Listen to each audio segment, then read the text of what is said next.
Au parc Setagaya SL à Tokyo, les skateurs locaux vont et viennent tôt le matin. Une communauté soudée qui rassemble des skateurs de tout âge. Hibito Hoshino et son père Hajime viennent ici 4 à 5 jours par semaine pour s'entraîner après l'école. Le succès olympique du Japon en skateboard a été une source d'inspiration pour ses enfants. Bien que je pense personnellement que le skateboard devrait être plus décontracté qu'un sport de compétition, j'ai aimé regarder ses débuts aux Jeux Olympiques. C'est bon de savoir qu'il existe une voie professionnelle s'il veut continuer dans ce domaine. Je ne veux pas participer aux Jeux Olympiques parce que je suis timide. Hoshino a toujours de grandes aspirations. Les skateurs adolescents ont brillé à Tokyo 2020, Momiji, 13 ans, devenant le plus jeune médaillé d'or olympique du Japon.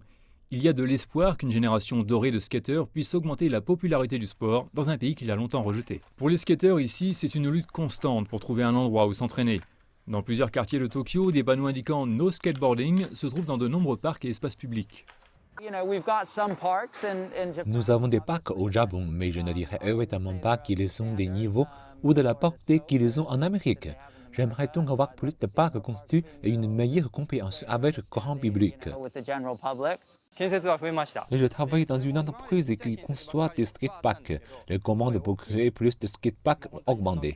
Nous commençons à recevoir plus de commandes pour construire de grands skateparks dans des installations plus grandes. Avant, le skatepark n'était qu'une zone annexe dans de petits lieux.